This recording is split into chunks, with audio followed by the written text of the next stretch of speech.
Shalom, Tuhan Yesus sudah di hati. Firman Tuhan pada hari ini, Senin, tanggal 30 September 2024, yang saya dalam firman Tuhan, 1 Korintus 2 ayat yang pertama hingga ayat yang ke-16. Demikianlah firman Tuhan. Demikianlah pula ketika aku datang kepadamu, saudara-saudara, aku tidak datang dengan kata-kata yang indah, atau dengan hikmat untuk menyampaikan kesaksian Allah kepada kamu. Ayat yang ke-16, sebab siapakah yang mengetahui pikiran Tuhan sehingga ia dapat menasihati dia, tetapi kami memiliki pikiran Kristus. Demikianlah firman Tuhan. Bapak saudara-saudara sekalian saya cinta dan Tuhan Yesus Kristus ya. Firman Tuhan pada hari ini, Senin tanggal 30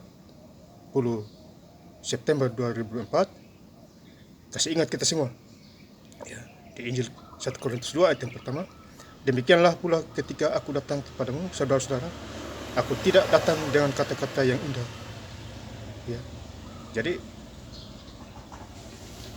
tidak dengan kata-kata yang indah. Ya.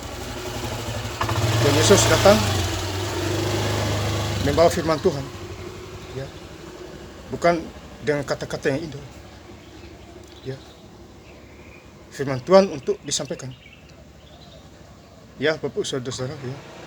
Atau dengan hikmat untuk menyampaikan kesaksian Allah kepadamu. Jadi kita harus menyampaikan kesaksian Allah. Ya.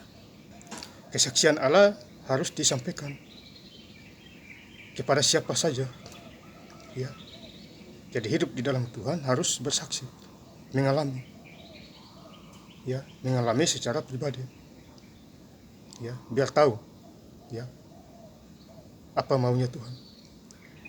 Ya Bapak saudara yang saya cinta Yesus Kristus ya. Jadi ini firman Tuhan sungguh luar biasa. Aku datang dengan kata-kata yang indah atau dengan hikmat untuk menyampaikan kesaksian Allah. Jadi kita harus menyampaikan kesaksian Allah atau menyampaikan firman Tuhan. Ya. Selagi kita masih hidup. Ya, jangan tunggu kita mati sakit parah dulu. Ya. Mumpung kita masih sehat, kita berbuat baik, ya, jauhi dosa, ya. Cari kebaikan Tuhan, ya. Cari kebenaran. Jadi kebenaran cuma hanya ada dalam Tuhan, ya.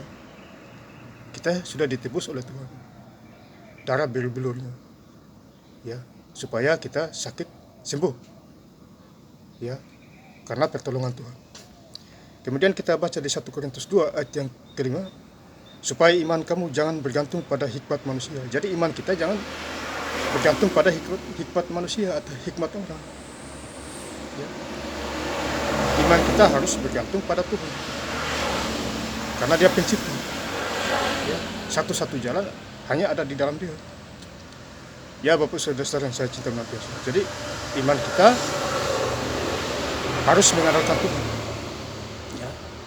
Supaya kita bebas dari segala macam ya penyakit, depresi, ya, kacau balau, ya, dan lain sebagainya. Ya. Jadi iman kita harus bergantung pada Tuhan, jangan pada manusia. Manusia tidak ada apa-apanya karena manusia dari tanah kita diciptakan. Beda dengan Tuhan Yesus langsung dari surga turun ke dunia. Itu bedanya Bapak Saudara. Ya. Tetapi pada kekuatan Allah. Jadi kita harus punya kekuatan Tuhan. Ya. Ada kekuatan Tuhan di dalam diri kita masing-masing. Ya. Apabila kita sungguh-sungguh mendengarkan suara Tuhan, ya, di Yohanes 14 ayat yang ke-27. Maaf, Yohanes 10 ayat yang ke-27. Ya, kita adalah dombanya, pasti kita mengenal suara kita, Bapa kita, yaitu Tuhan Yesus Kristus. Kemudian kita baca di 1 Korintus 2 ayat yang ke-10, karena kepada kita Allah telah menyatakan roh kepada roh, sebab roh menyelidiki segala sesuatu, bahkan hal-hal yang tersembunyi dalam diri Allah. Jadi Tuhan itu menyelidiki hati kita, roh kita.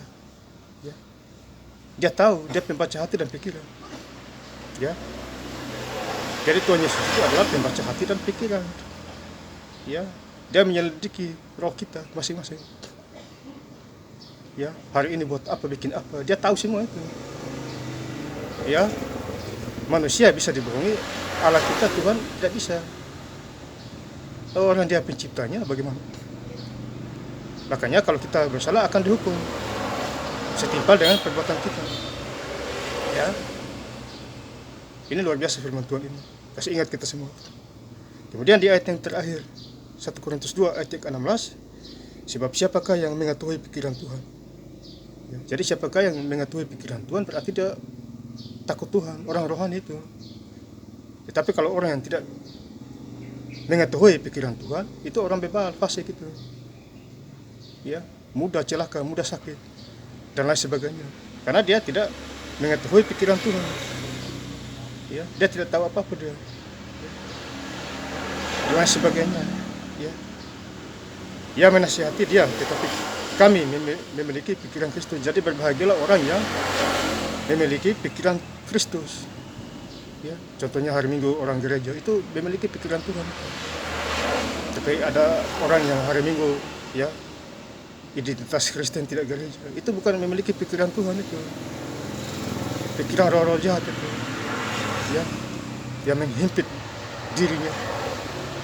Ya, dan tidak bisa diberkati. Ya, kalau belum bertobat, ya, suka main dosa, ya, lebih bagus kita suka bermain firman pujian dan doa setiap hari, menjadi pelaku firman. Itu yang penting Bapak Saudara. Ya, jadi hidup ini singkat, jangan disia-siakan.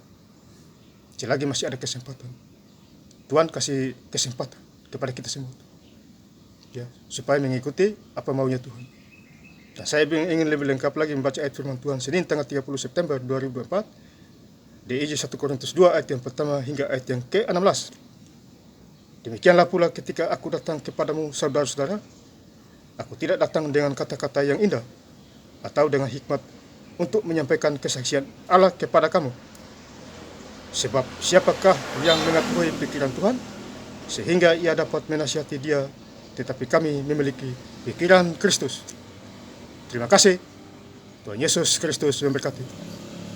Haleluya. Amin.